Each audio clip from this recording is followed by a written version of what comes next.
memberitakan tentang Kristus nggak harus jadi hamba Tuhan, nggak harus jadi pengkhotbah. Tapi setiap kita punya tanggung jawab untuk memperkenalkan Tuhan Yesus kepada dunia lewat kehidupan kita.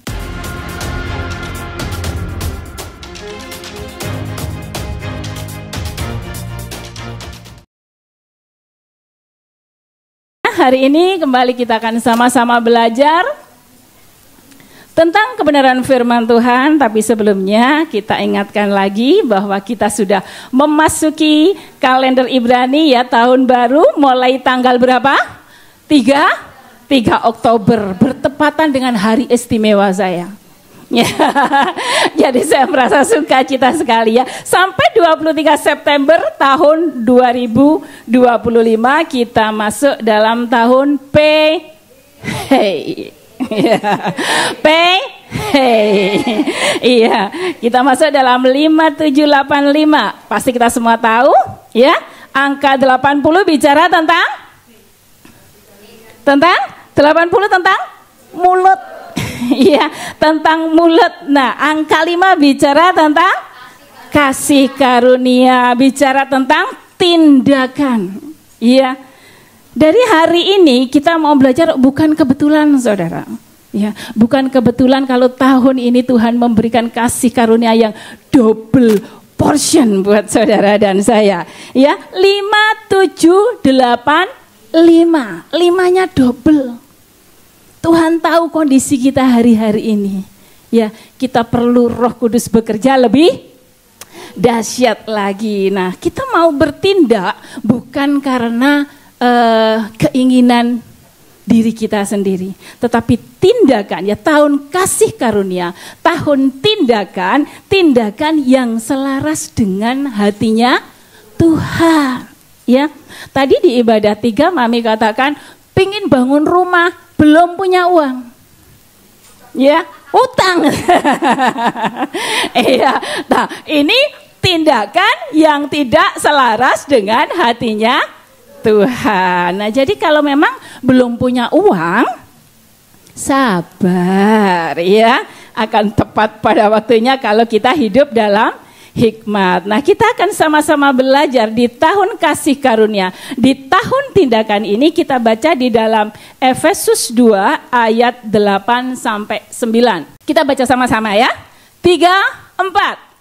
Sebab karena kasih karunia kamu diselamatkan oleh iman. Itu bukan hasil usahamu, tetapi pemberian siapa? Allah ya. Itu bukan hasil pekerjaanmu. Jangan ada orang yang memegahkan diri. Ojo sombong. Ya, dengan keberadaan kita hari ini, mungkin saudara hari ini sudah terpilih ya menjadi ketua, dipilih menjadi, pokoknya yang bagus-bagus lah. Jangan sombong, saudara. Ini semua karena kasih karunia Tuhan. Ya, saya berdiri di sini juga bukan karena saya pinter. Ya, sungguh bukan karena saya pinter. Ya, semua karena kasih karunia dari Tuhan. Sekali lagi jangan sombong. Nah, kata kasih karunia pertama kali saya lihat itu ada di dalam Kejadian 6 ayat 8. Ya, dalam Kejadian 6 ayat 8 dikatakan, tetapi Nuh mendapatkan kasih karunia di mata Tuhan. Kasih karunia apa, saudara? Kasih karunia untuk dipilih Tuhan dari antara banyak manusia. Satu Nuh yang dipilih untuk membuat bahtera. Apakah Nuh ini orang yang paling suci seantero dunia? Ya, kenapa Nuh dipilih? Sekali lagi bukan karena Nuh kuat, bukan karena Nuh itu orang yang tak bercacat celah, tak berdosa, bukan. Nuh manusia sama dengan saudara dan saya. Sejak Adam dan Hawa jatuh dalam dosa, semua manusia berdosa, tetapi Nuh dipilih karena kasih karunia Tuhan. Di sana dikatakan, tetapi Nuh mendapatkan kasih karunia di mata siapa? Di mata Tuhan. Di hadapan manusia, di mata manusia, Nuh biasa saja.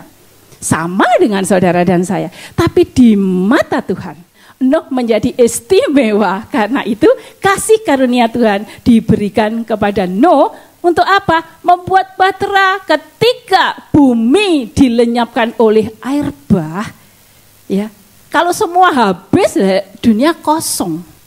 Ya, disisakan satu keluarga untuk melanjutkan keturunan sampai lahirlah saudara dan saya. Karena siapa? Kasih karunia Tuhan. Nah, di dalam perjanjian baru kita akan melihat salah satu ya atau seorang tokoh yang juga mendapatkan kasih karunia Tuhan. Sebelumnya saya mau tanya, saudara pernah mendengar kata Sakyus enggak? Apa yang traveling dalam pikiran kita ketika mendengar kata Sakyus? Pendek. Pemungut cukai. Debt collector. Ya, itu memang Sakyus, pemungut cukai. Ini bicara tentang manusia berdosa.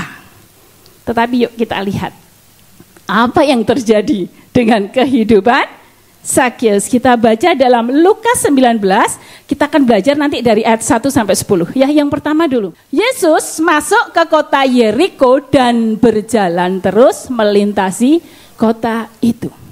Ketika Yesus mengadakan perjalanan itu asal-asalan enggak? Enggak, saudara.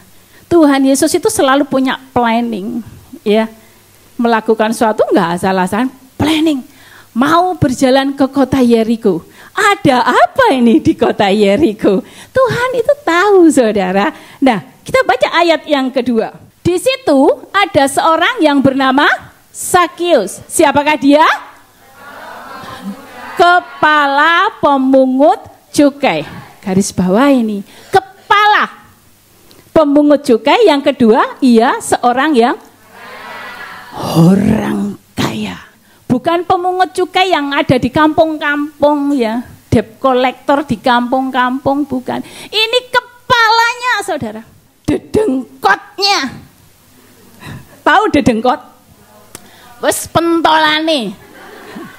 Karena dia pemungut cukai, ya pasti dia orang kaya. Dia bekerja di tempat yang basah.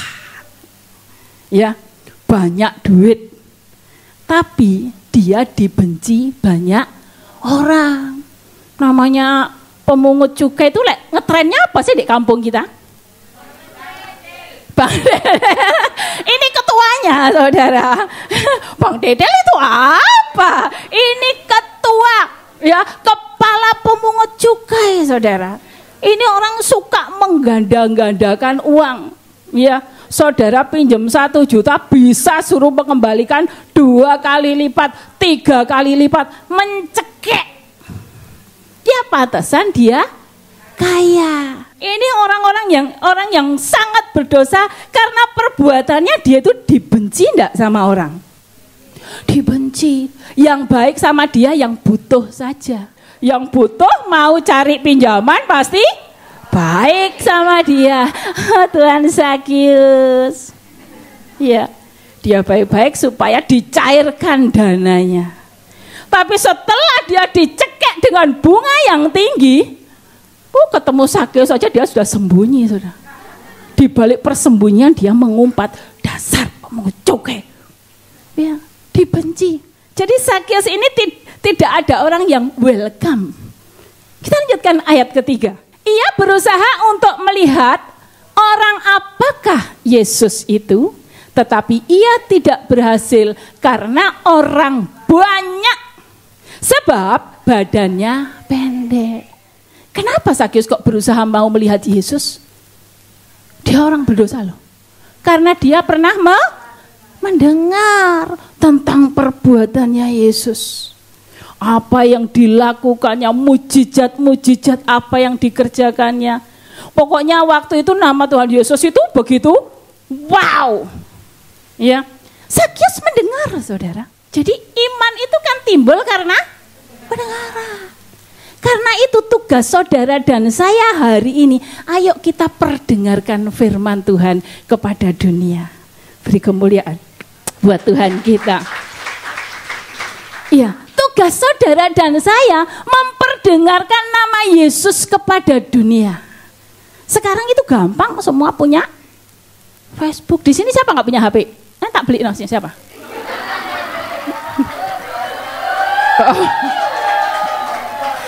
Tanggal muda. Lah karena saudara punya ya nggak tak beli. No. Iya. Nah kita mau memberitakan tentang Kristus melalui media sosial kita. Ayo kita rawi-rawi rantas. Jangan hanya rawi-rawi rantas cari bintang saja. Kita cari bintang itu semangatnya gak karu-karuan. Sampai rewela syuting bikin video nyungsep di bawah pohon.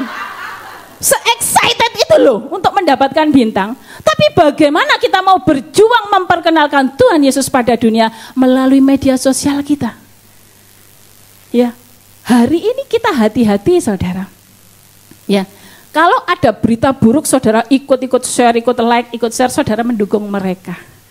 Tetapi kita pakai media sosial kita dengan cara yang benar. Kita sampaikan berita tentang Yesus. Saya tuh heran ya. Orang di luar kita sekarang banyak lo menggunakan lagu-lagu rohani. Iya? Apakah mereka nggak tahu? Pasti tahu kok. Saya heran. Oh ini pujian rohani ya, dibuat videonya dikasih lagu-lagu rohani. Nah, kita ayo lebih lagi masuk di dalamnya. Kita upload, jangan upload yang ikut-ikutan jelekin orang lain. Waduh ada orang itu ketangkap di sana itu. Terus kita ikutan share, minta dong share. Jangan saudara, kita harus tampil beda sebagai anak Tuhan. Ya, kita gunakan media sosial kita dengan bijaksana. Ini tahun mulut saudara. Ya, tahun mulut. Ayo mulut kita sampaikan lewat media sosial kita.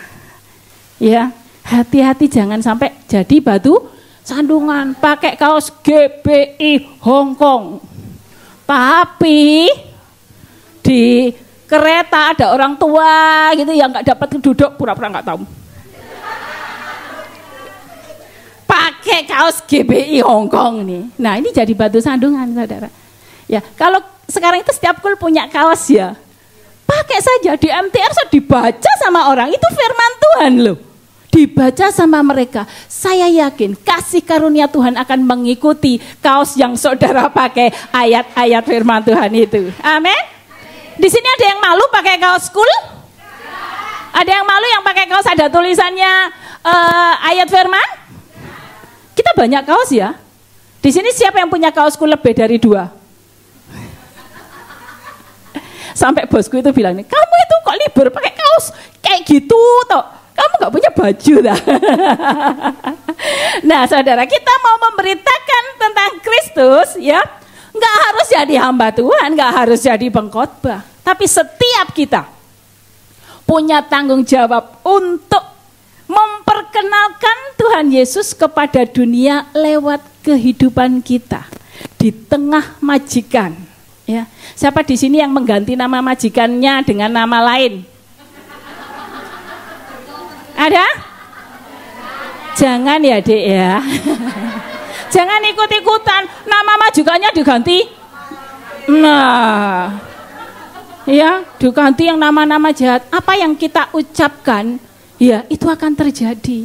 Kalau kita akan katakan yang baik-baik dan akan terjadi pula hal yang baik. Bos saya dulu saya kasih nama siapa? Princess.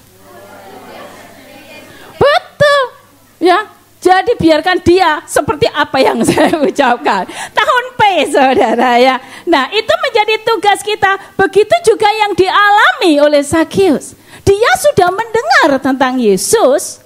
Ketika telinga Zakius mendengar tentang Yesus, Roh Kudus bekerja. Kasih karunia Tuhan bekerja. Makanya ketika dia tahu bahwa Yesus mau lewat, ia berusaha untuk melihat orang apa sih Yesus itu. Tetapi ia tidak bisa melihat, tidak berhasil karena orang banyak. Orang banyak sehingga dia mau orangnya pendek, ada kerumunan orang banyak, lihat kayak ini, nggak kelihatan. Misalnya dia sama orang itu, kasih aku tempat dong, aku mau lihat. Karena orang nggak suka sama dia toh. Enak aja, sana. Gak dikasih saudara. Karena apa yang terjadi? Kita baca ayat 4. Di antara orang banyak itu, maka berlarilah ia. mendahului orang banyak. Lalu memanjat pohon ara untuk melihat Yesus yang akan lewat di situ. Saya baca ayat 4 ini geli, saudara. Saya tadi membayangkan Zakius kepala pemungut cukai, orang kaya. Penampilannya pasti keren. Lah kok dia lari-lari? Lucu nggak? Orang kecil lari, bahasa Inggrisnya ngetiel. You know ngetiel? Lari. Padahal dia orang terhormat loh, saudara. Ya. Coba saudara nanti pulang kampung, ada gubernur mau lewat, saudara lihat nggak bisa lihat, saudara mau lari di depannya? Saudara mau lari? Mau lihat gubernur lewat? Lari. Gengsi lah. Jaim. Ya. Apalagi ini Zakius, saudara. Berani melakukan semua itu karena ingin melihat Yesus. Ada kasih karunia yang Roh Kudus kerjakan di dalam hidupnya sehingga dia nggak malu-maluan. Yang lebih geli lagi, dia memanjat pohon ara. Saya bayangkan, pendek, lari, manjat pohon ara. Kira-kira kepelorot-pelorot enggak? Hah? Lari buru-buru menek pelorot lagi, menek kepelorot lagi. Dia orang kaya loh. Dia orang punya pangkat loh. Kok seberani itu? Kok gak gengsi yo? Saya ketawa baca ini. Tapi saat ketawa itu tiba-tiba kayak ada pedang yang menusuk hati saya. Celap.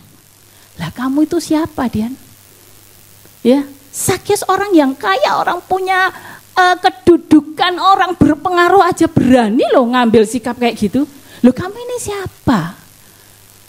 Kita nggak berani melakukan firman Tuhan, kita nggak berani melakukan firman karena apa? Ada gengsi yang besar yang menguasai hidup kita. Betul?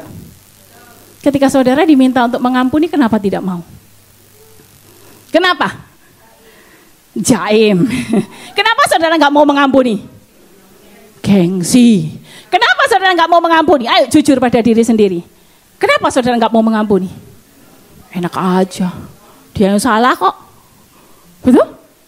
Ada gengsi yang begitu kuat, saudara, mencekam kehidupan kita sehingga kita tidak berani mengambil keputusan untuk melakukan perintah Tuhan. Hari ini yuk kita koreksi diri kita. Apa yang berat untuk kita lakukan? Zakius berani mengambil satu sikap yang mungkin itu akan ditertawakan banyak orang, akan direndahkan banyak orang, ya, akan dianggap, ini orang apa sih? Dia berani. Kenapa? Kasih karunia Tuhan sudah turun atas Zakius. Ada Roh Kudus yang bekerja dengan dahsyat dalam kehidupan Zakius. Beri kemuliaan buat Tuhan kita. Ya, sudah dikasih Tuhan. Memanjat pohon ara, lari, ini bicara tentang kerendahan hati. Ternyata, saudara, di dalam hati manusia, sejahat-jahatnya manusia, itu ada satu ruang kosong, ya, yang hanya bisa diisi oleh Tuhan sendiri. Walaupun jahat Zakius, di dalam hati kecilnya masih tersedia ruang itu. Dan ketika dia melihat Yesus, maka ruang itu mulai terisi. Gak isin-isinan, gak jaim-jaiman, gak gengsi-gengsian. Dia berani memanjat pohon. Mungkin dia ditertawakan oleh orang banyak. Mungkin dia direndahkan oleh orang banyak. Tetapi sekali lagi, karena Zakius ingin melihat Yesus yang lewat di situ. Nah, saudara yang kasih Tuhan, mungkin hari ini kita masih punya ego yang tinggi. Ya, untuk melakukan firman Tuhan itu kadang kita gengsinya itu luar biasa. Untuk mengampuni itu kita beratnya luar biasa. Kalau Zakius bisa melakukannya, ya, karena ada kuasa Roh Kudus bekerja, saudara dan saya pun bisa. Kita bisa karena Tuhan yang sama akan memberikan kemampuan untuk saudara dan saya melakukan apa yang tidak bisa kita kerjakan karena pertolongan Roh Kudus. Mari kita koreksi setiap kita. Apa yang saya masih belum bisa lakukan? Ya, kebanyakan orang itu banyak luka batin. Ya. Nah, tahun kemarin itu tahun pintu terbuka. Ya, apakah saudara sudah mengalami pintu terbuka itu? Sudah ngalami? Atau ada yang enggak ngalami tahun kemarin? Ada. Kemarin ada yang bilang kayak gini sama saya. Aku enggak ngalami Mbak Dian, tahun pintu terbuka, pintuku malah tertutup. Loh kok gitu? Iya. Tahun kemarin aku ditipu oleh orang yang aku percayai. Loh, bukankah itu pintu terbuka? Terbuka apa? Aku mengalami kerugian besar kok pintu terbuka. Lah kalau kamu enggak tahu lek ditipu, kamu akan selamanya ditipu. Ya? Jadi ketika tahu kita ditipu itu pintu terbuka, kita sadar selanjutnya kita nggak akan tertipu lagi. Tapi dia nggak terima dengan apa yang saya katakan, karena dia terlalu kecewa. Orang yang dia percaya, orang yang dia cintai, ialah jelek ketek. You know jelek ketek? Mengecewakan saudara. Tapi beberapa hari kemudian dia telepon saya, iya Mbak Dian, ternyata itu pintu terbuka. Coba aku nggak tahu ya Mbak Dian. Ya ampun, aku pulang lek melongo Mbak Dian. Semua sudah habis, tapi ini membuat saya mengerti. Ya, jadi pintu terbuka itu bukan berarti dapat rezeki, dapat jodoh, sakit sembuh, bukan hanya itu. Semua pertolongan Tuhan yang dikerjakan walaupun itu rasanya sakit, itu adalah pintu yang terbuka. Nah, lanjut kita lihat di ayat yang kelima. Nah, yang pertama kasih karunia Tuhan turun atas Zakius ketika dia boleh mendapatkan kesempatan melihat Yesus.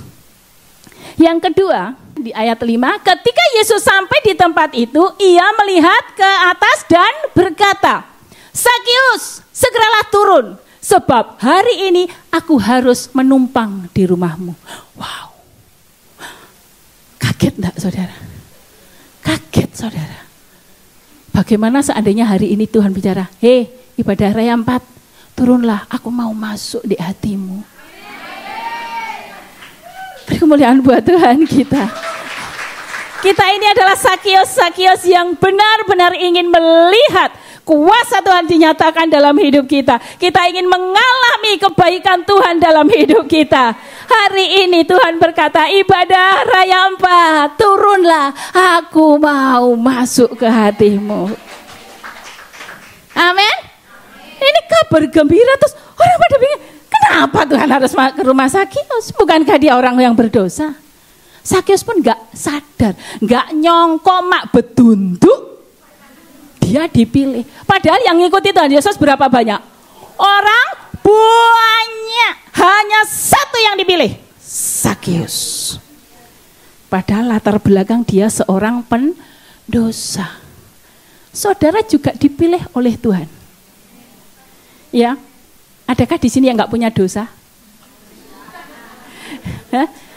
Saudara dan saya ini pendosa, tapi dipilih Tuhan. Saudara bisa duduk di sini bukan karena orang lain, bukan karena saudara hebat, tapi Tuhan menjemput saudara, memilih saudara ke tempat ini untuk mendapatkan kasih karunia dari Tuhan. Nah, di dalam perjanjian lama yang dipilih yang mendapatkan kasih karunia adalah Nuh. Ya, Nuh mendapatkan kasih karunia di mata Tuhan di antara banyak orang, dipilih untuk membuat bahtera. Tapi dalam perjanjian baru ini kita belajar tentang Zakius, dipilih Tuhan dari antara banyak orang yang mengikuti Yesus. Satu, Zakius. Itu adalah saudara dan saya. Ya, begitu. Luar biasanya kasih Tuhan atas kehidupan kita. Nah, saudara, di dalam Lukas 5 ayat 32, kita baca. Lukas 5 ayat 32, aku datang bukan untuk memanggil orang benar, tetapi orang berdosa supaya mereka bertobat. Tuhan turun ke dunia bukan karena saudara dan saya ini orang yang the best, orang baik, orang cantik. No. Karena saudara dan saya orang berdosa. Dan Tuhan Yesus turun ke dunia meninggalkan surga yang mulia supaya saudara dan saya bertobat dan diselamatkan. Beri kemuliaan buat kasih Tuhan yang luar biasa. Nah, langsung kita kembali ke ayat 6. Setelah Tuhan memanggil Sakius untuk turun, lalu Sakius segera turun dan menerima Yesus dengan sukacita. Garis bawahi kata segera. Ketika Tuhan Yesus memanggil saudara, saudara segera apa lengkat-lengkot? Ayo sini. Tuhan. Ayo belajar kayak Sakius, segera dia turun. Tuhan memilih saya, Tuhan memanggil saya. Melorot dia saudara. Melorot dari atas pohon. Ya, excited sekali.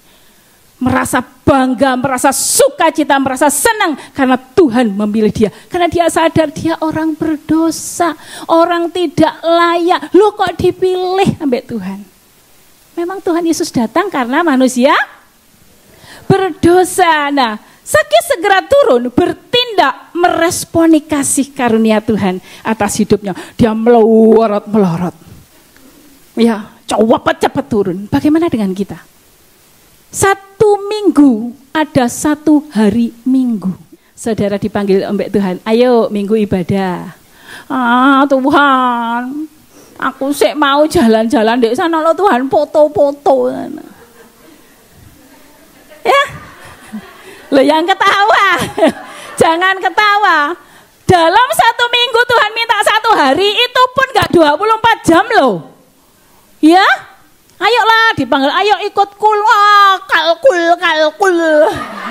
Kan hari Minggu waktunya aku holiday. Aku mau jalan-jalan, aku mau shopping, mau makan-makan, enggak. Gitu. Malu dong sama Sakius. Sakius itu loh melorot saudara. Melorot dari pohon. Hari menghampiri Tuhan saking sewenangnya. Loh saudara kok lengkat-lengkot kayak di tari rabi ya.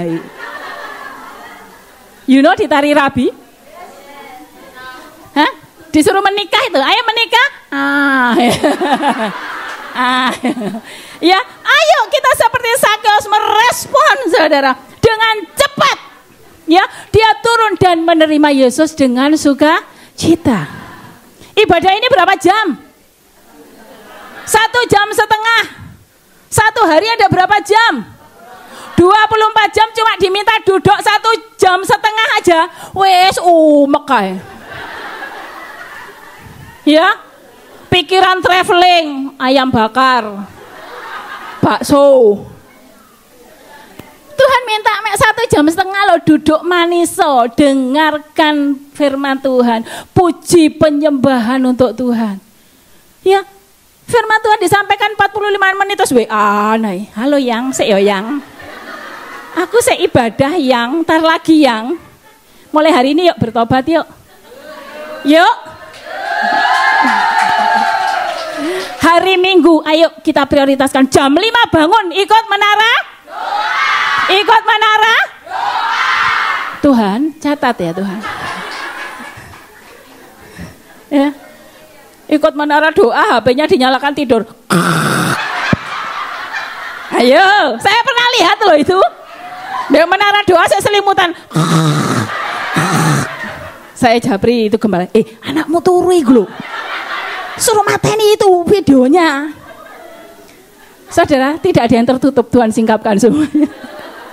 Ya, saya jujur ini ya, menara doa Jumat. Kerjaan saya itu dari pagi 8:30 sampai malam itu saya jalan, saudara. Jadi sore itu kalau melihat kasur itu kayak melihat surga kecil. Tapi malam itu enggak pernah ada ruang kosong untuk tidak doa.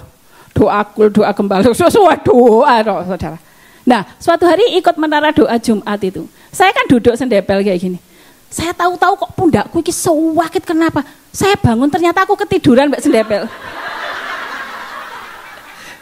Jujur saudara.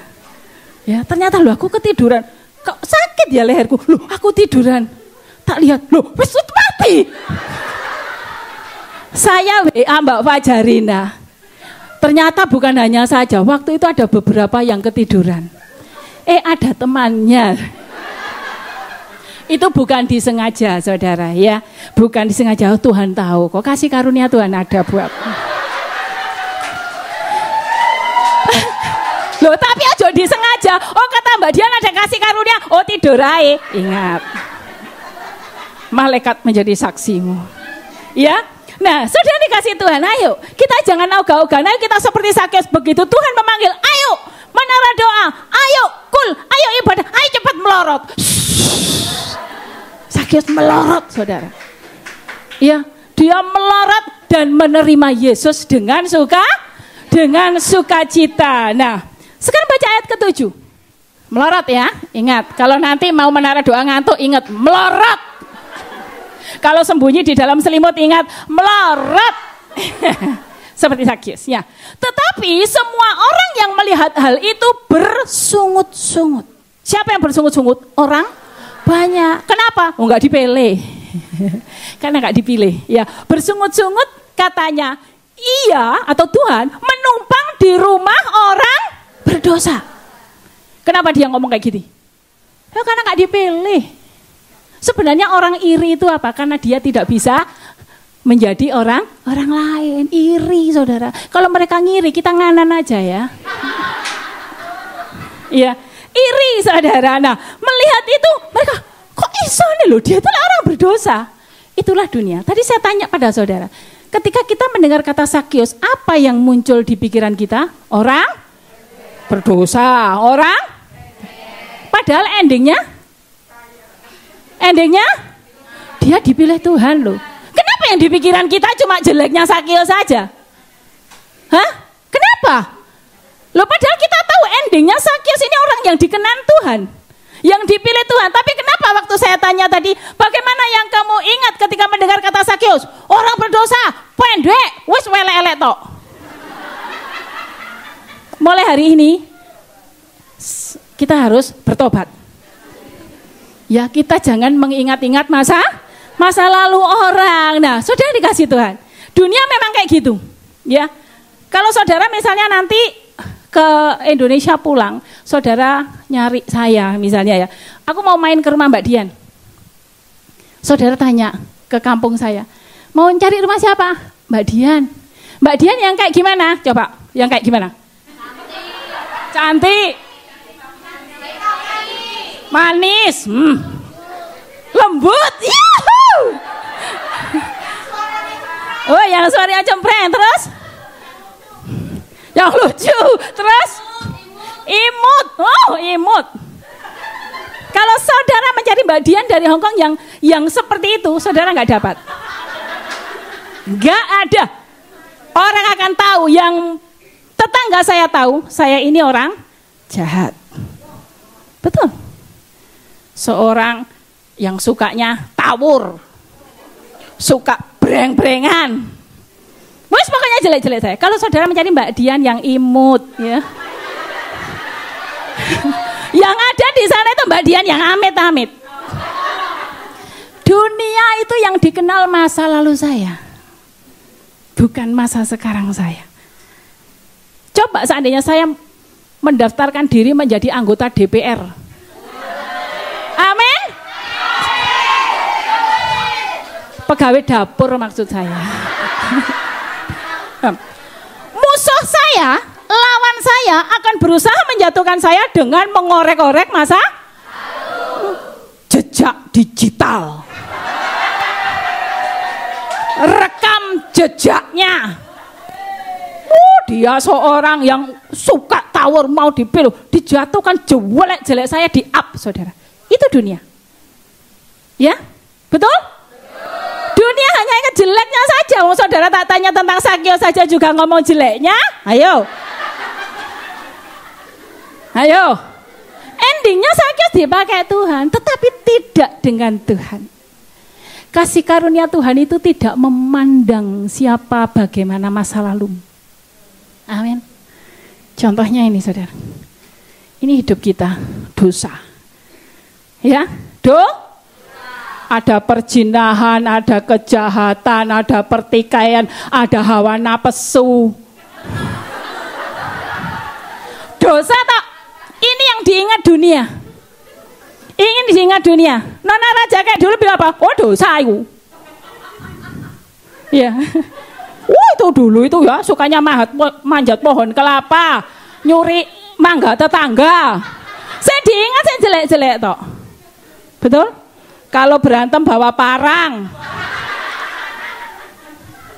Itu dunia. Saudara pun juga diingat seperti itu oleh dunia. Tetapi tidak dengan Tuhan. Kalau saudara bertobat, ya, saudara bertobat datang kepada Tuhan.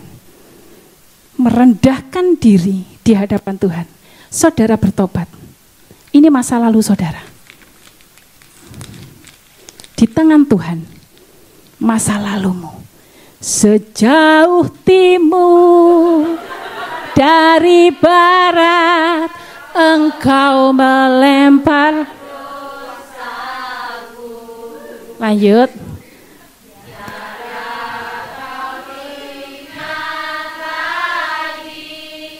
Kesadaranku jauh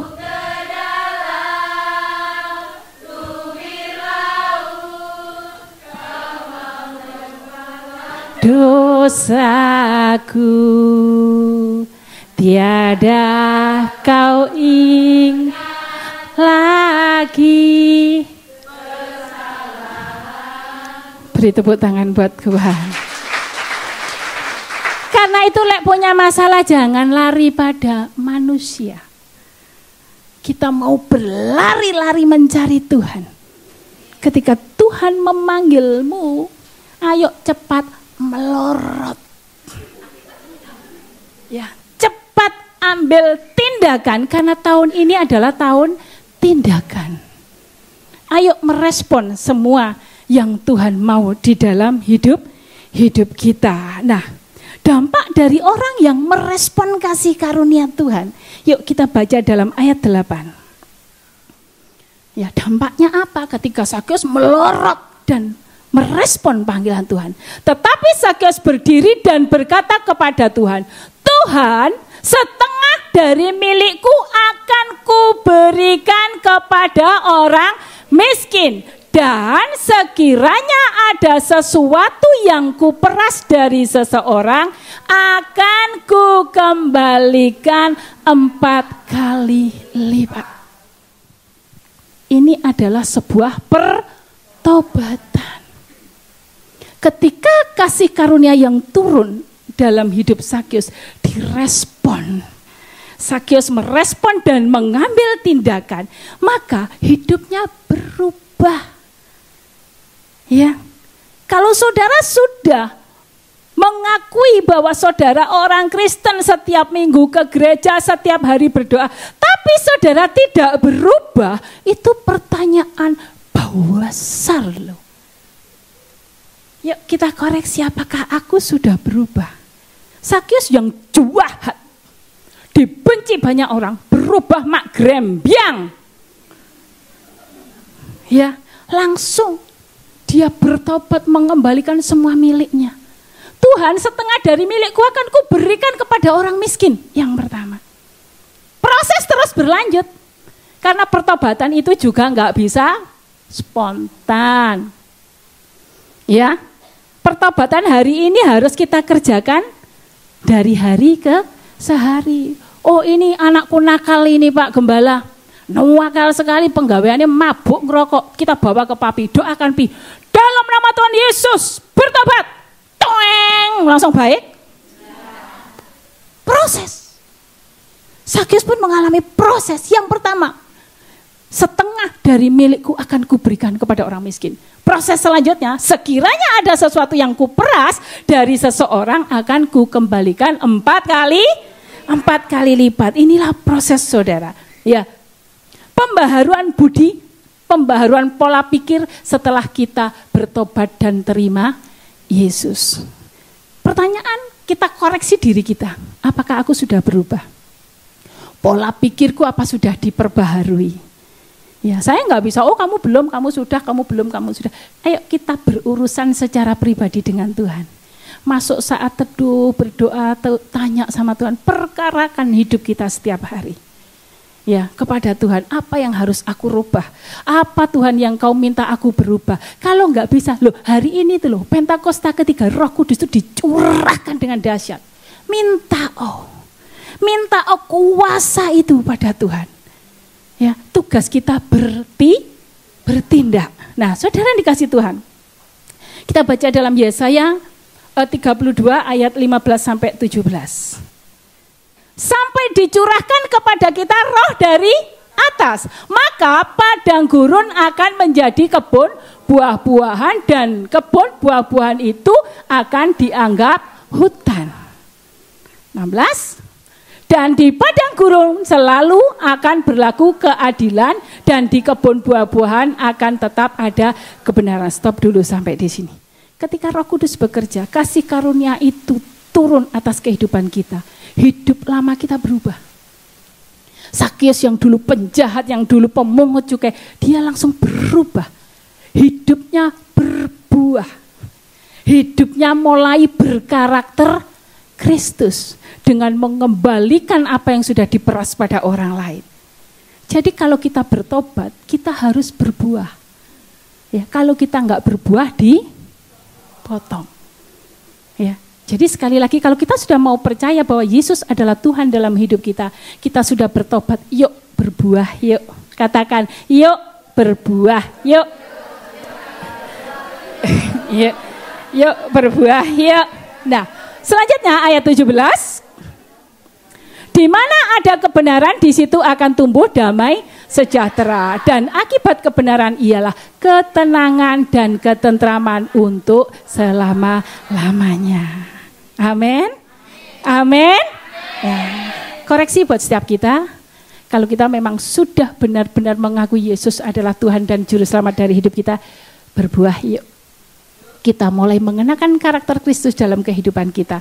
Ketika nama Yesus ditinggikan melalui hidup kita, maka akan menarik banyak orang untuk datang kepada Tuhan. Nah, inilah tugas kita untuk menjadi saksi Tuhan. Ya, dimanapun kita berada, apapun yang kita kerjakan, mari kita memuliakan nama Tuhan. Yang siap memuliakan nama Tuhan, yang mau bertobat, yuk kita belajar seperti Sakius. Kita andalkan Tuhan. Saya jemput saudara semua bangkit berdiri. Mari kita belajar dari Sakius. Ya, dia yang merespon tentang kasih karunia Tuhan, sehingga hidupnya berbuah. Dan di ayat selanjutnya dikatakan Sakius dan seisi rumahnya diselamatkan karena Sakius hidup berdampak di tengah-tengah keluarga. Sekali lagi, kasih karunia itu adalah bukan hasil pekerjaan kita, tapi pemberian Tuhan yang dengan gratis, saudara ya. Tapi harus ada harga yang harus kita bayar, ada hal yang harus kita kerjakan. Yuk, setiap kita mau berurusan secara pribadi dengan Tuhan, saya beri waktu saudara berdoa. Selama Singer menaikkan pujian ini, saudara ambil waktu untuk berdoa. Apa yang hari ini belum bisa kita kerjakan? Kita minta kekuatan Roh Kudus.